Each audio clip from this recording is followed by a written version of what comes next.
Hi, எல்லாருக்கும் வணக்கம். எல்லாம் எப்படி இருக்கீங்க? நல்லா இருக்கீங்களா? நவராத்திரிக்கு பூஜைலாம் செஞ்சுட்டீங்களா? கோயிலுக்கு போனீங்களா? நான் சிம்பிளா பூஜை செஞ்சுட்டேன்.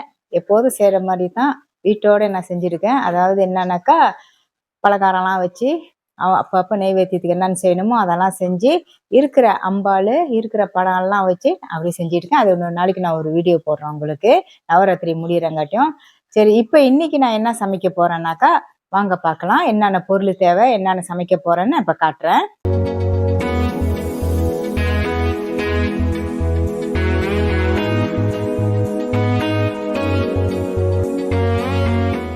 இன்னைக்கு நான் சமைக்க போகிறது வந்து வெஜ்ஜி லேம். அது வந்து நான் இன்னைக்கு பெரட்டலான்னு இருக்கேன். அதாவது 500 கிராமு இந்த பேக்கெட் உள்ளது. இதோ பாருங்க, இது பியோர் வெஜ்ஜி. அதுக்கு தேவையானது வந்து டொமேட்டோ வந்து ஒரு 1.5 பழம் எடுத்து வெட்டி வச்சுருக்கேன். வெங்காயம் ஒரு 2 வெங்காயம் அரிஞ்சு வச்சுருக்கேன். கருவேப்பிலை 2 கீத்து, பட்டை 2, லெமன் கிராஸ் வந்து 1 தட்டி வச்சுருக்கேன். லவங்கப்பூ ஒரு 2 எடுத்து வச்சுருக்கேன். ஏலக்காய் ஒரு 4, அப்புறம் இஞ்சி வந்து ஒரு 1.5 இன்ச்சுக்கு நான் இடித்து வச்சுருக்கேன். பூண்டு வந்து ஒரு 6-7 பூண்டு எடுத்து நீங்கள் தட்டி நல்லா இடித்து வச்சுக்கிங்க. அதுக்கு தேவையான இது வந்து வெஜ்ஜி ஆஸ்டர் சாஸு. இதை பாருங்க, இந்த இறைச்சியெல்லாம் சமைச்சு முடிஞ்சிட்டு நம்ம வந்து இந்த கொத்தமல்லி போடுறதுக்கு நான் வந்து அரிஞ்சு வச்சுருக்கேன் பாருங்க. இது மஞ்சத்தூள். நான் எத்தனை டீஸ்பூன் போடுறேன்னு அப்புறம் பாருங்க. அது மிஞ்சி நான் ஒரு 1/2 டீஸ்பூனு அவ்வளோதான் நான் போடுவேன். இது வந்து அரைச்ச வெறும் மிளகாவோட சாந்து பாருங்க எப்படி இருக்குன்னு. அது வந்து ஒரு நான் நினைக்கிறேன், அதை நான் போடும் போது பெரட்டுறதுக்கு ஒரு 4-5 டேபிள் ஸ்பூன் பாய்ப்பேன். ஓகே, அதெல்லாம் செஞ்சு முடிச்சுட்டு இன்னொன்று வந்து அது கடிச்சிக்கணும். இன்னைக்கு நான் என்ன செய்யறேன்னா, ஒரு சிம்பிளான ஒரு பெரட்டல், அதாவது கேபேஜ் பெரட்டலான்னு இருக்கேன் பாருங்க. அதுக்கு தேவையான பொருள் கேபேஜ் வந்து ஒரு காவாசி கொஞ்சம் வெட்டி வச்சிருக்கேன். அதுக்கு தேவையான பொருள் வந்து பூண்டு ஒரு 4 பூண்டு சும்மா நறுக்கி வச்சிருக்கேன் சின்ன சின்னதாக பொடிசா. இஞ்சி ஒரு 1/2 இன்ச்சு தட்டி வச்சிருக்கேன். காஞ்ச மிளகா ஒரு 3 மிளகா அரிஞ்சு வச்சிருக்கேன். கொஞ்சோண்டு கருவேப்பிலை, வெங்காயம் ஒரு சின்ன வெங்காயம் வெட்டி அரிஞ்சு வச்சிருக்கேன். இது ஒரு சின்ன டொமேட்டோ பழம், கொத்தமல்லி.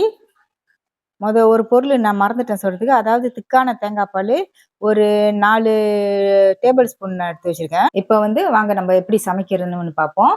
அதாவது சைவம் லேமும், பிறகு வந்து இந்த கேபேஜ். எங்கள் இதில் ஊரில் வந்து நாங்கள் கோபீஸ்ன்னு சொல்லுவோம். அதாவது மலேசியாவில் இங்கிலீஷில் வந்து கேபேஜ். வாங்க அதை எப்படி சமைக்கிறதுன்னு பார்ப்போம். ஓகே, இப்போ முதல்ல நம்ம அடுப்பு ஆன் பண்ணிக்குவோம். ஆன் பண்ணிவிட்டு இந்த எண்ணெய் எடுத்து வச்சுருக்கேன், எண்ணெய் ஊற்றிக்குவோம்.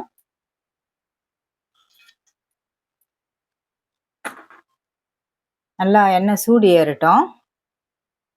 பாருங்க, எண்ணெய் நல்லா காஞ்சிருச்சு. இப்போ வந்து பட்டை அந்த பொருளெல்லாம் போட்டுக்குவோம். கருவேப்பிலை போட்டுக்குவோம்.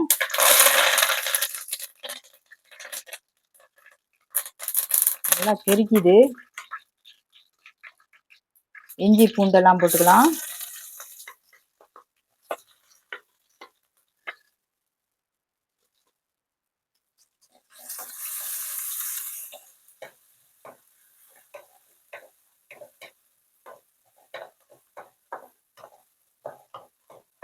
இப்போ அரிஞ்சு வச்ச வெங்காயமும் அந்த லெமன் கிராஸும் போட்டுக்கலாம்.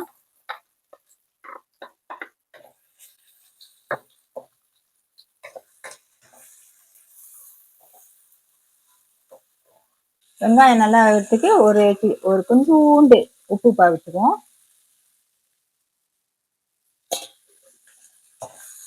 நல்லா கிண்டி விடுவோம். அந்த வெங்காயம் வந்து நல்லா வதங்கணும்.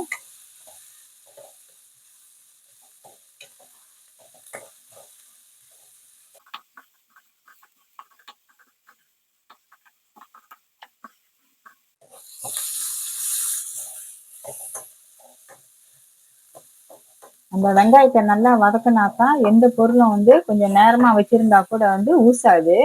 வெங்காயம் வதங்காட்டினாக்கா அந்த வெங்காயம் வந்து தண்ணி ஊறுறதுனால வந்து சீக்கிரம் ஊசிரும்.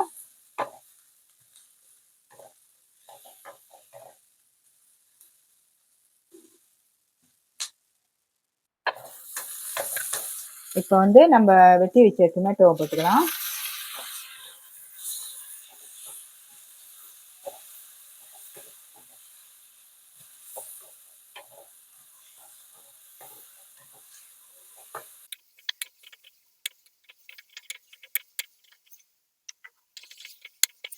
இந்த சட்டி வந்து நான் ஸ்பெஷலா வந்து சைவத்துக்குன்னு வச்சிருக்கேன். அதாவது சைவம் கிழங்கோ இல்லை என்ன நம்ம சைவத்தில் செய்கிறோமோ அதை நம்ம இதில் செஞ்சுக்கலாம். தக்காளி இன்னும் கொஞ்ச நேரம் வதங்கணும்.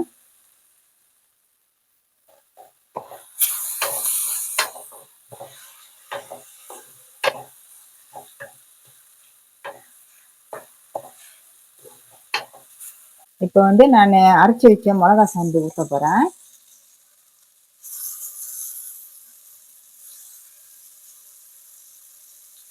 நான் வந்து ஒரு 5-6 கரண்டி கிட்ட ஊற்றிருக்கேன். நம்மளோட விருப்பம், உங்களுக்கு உரப்பு எவ்வளோ வேணுமோ அவ்வளோ நீங்கள் ஊற்றிக்கலாம்.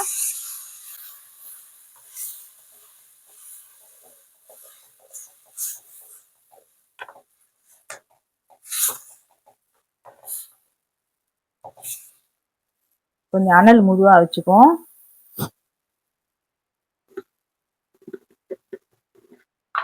இப்போ தேவையான அளவு மஞ்சத்தூள் போட்டுக்கலாம். அதாவது 1/2 டீஸ்பூனுக்கு போட்டுக்கலாம்.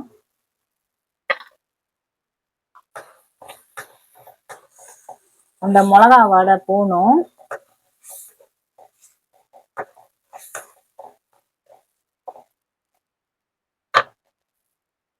இப்போ நம்ம தேவையான அளவு கொஞ்சம் தண்ணி ஊற்றிக்குவோம்.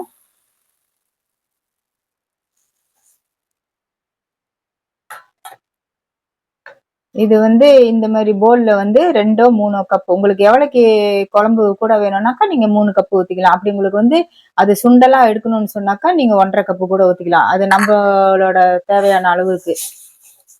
இது வந்து நல்லா கொதிக்கிட்டோம். கொதிச்சு கொஞ்சம் சுண்டி வரட்டும். ஒரு 5 நிமிஷம் இப்போ மூடி வைப்போம். இப்போ நம்ம தேவையான அளவில் உப்பு போட்டுருவோம். உப்பு போட்டுட்டு நல்லா கிண்டிக்கலாம். சோஸ்திராம் நம்ம வந்து இது ஒரு 2 டேபிள் ஸ்பூனும் 3 டேபிள் ஸ்பூனும் ஊற்றிக்கலாம். அது உங்கள் விருப்பம். நல்லா அந்த மாதிரி கிளறி விட்டுக்கோங்க. பாருங்க, கிளறி விட்டோன்னே இப்போ இந்த நேரத்தில் வந்து நம்ம என்ன செய்யணும்னாக்கா, இந்த தேங்காய் பால் இருக்குல்ல, தேங்காய் பால் கொஞ்சம் ஊற்றிக்குவோம். ஏன் நான் தேங்காய் பால் ஊற்றுறேன்னா, நான் வந்து வெறும் மிளகாத்தூள் பாய்க்கிறேன், மிளகா அரைச்சி பாய்க்கிறதுனால கொஞ்சம் தேங்காய் பால் ஊற்றிக்கிறேன். ரொம்ப உரப்பாக இருக்காது. அப்படி ரொம்ப உரப்பு வேணுன்றவங்க வந்து நீங்கள் அப்படியே கூட போட்டுக்கலாம். இந்த நேரத்தில் வந்து நம்ம வந்து அந்த சைவம் அரைச்சி போட்டுக்கலாம்.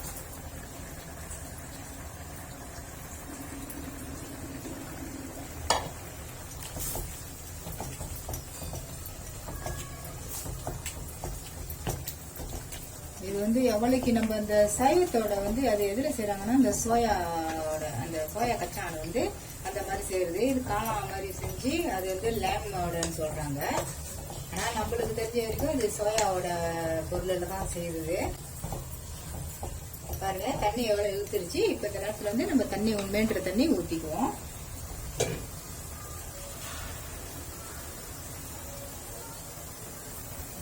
இன்னும் கொஞ்சம் நான் தண்ணி ஊத்திக்கிறேன்.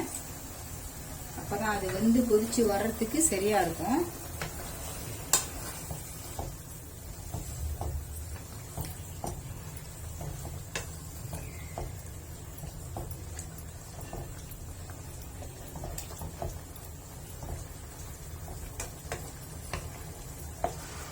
இன்னொன்று ஒரு வெஜ்ஜியோட வந்து அது மட்டன் சொல்லுவாங்க. அது நல்லா குண்டு குண்டா இருக்கும்.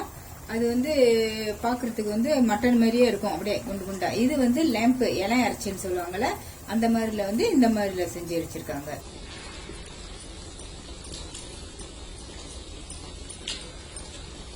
நல்லா கொதிச்சிருச்சு. இப்போ நம்ம இதுல கொத்தமல்லி போடுவோம்.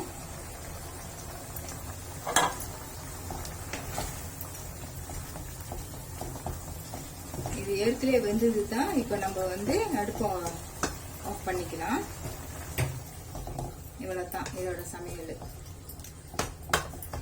நான் இப்போ வந்து உப்பு டேஸ்ட் பண்ணி பார்க்க போறேன்.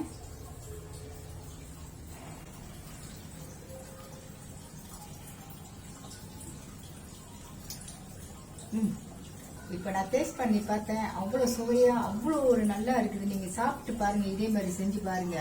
எப்படி எப்படி சைவம் வெஜிடேரியன் நம்ம செய்யணுமோ அதே மாதிரி. அதுக்குன்னு வந்து நீங்க தினசரி எதையும் செஞ்சுட்டு இருக்காதீங்க. வாரத்துல ஒரு நாள் அந்த மாதிரி செய்யலாம், இல்ல 2 வாரத்துல ஒரு நாள் அந்த மாதிரி செய்யலாம். ஃப்ரெண்ட்ஸ், இப்ப இப்போ நான் என்ன பேச வரேன்னாக்கா, முதல்ல இருந்து நான் கீரை எப்படி என்ன போட்டேன் எல்லாம் செஞ்சது கிஞ்சது இதெல்லாம் வந்து என் சாண்ட் வந்து அந்த போன் வந்து சிகப்பு ஒரு இது இருக்கும்ல நம்ம ரெக்கார்ட் பண்றது, அதை அவர் தட்டாமே எடுத்துக்கிட்டு இருந்திருக்காரு. நானும் நினைச்சேன் எல்லாம் பெருட்டு எல்லாம் முடிஞ்சு கடைசியா நான் சொல்றாரு திடீர்னு காணா பண்ணோன்னே, அம்மாம்மா நான் சாரிம்மா சோப்பு இது நான் தட்டல, அது ரெக்கார்ட் ஆகல அம்மான்னு. எனக்கு என்ன செய்யணும்னு தெரியல. ஆனா என்ன செய்யுது, இது அவரா செய்யல, அவர் அறியாம செஞ்சது. இதை பாருங்க, இந்த மாதிரி தான் நான் பருத்தி இருக்கிறேன்.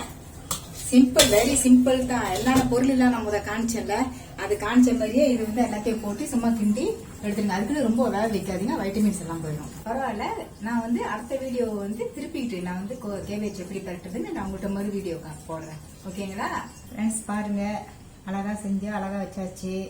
கீரையும் பரட்டிட்டேன். என்ன வருதுன்னா, கீரை தான் நல்லா ஒழுங்கா காணிக்க முடியாம போச்சு.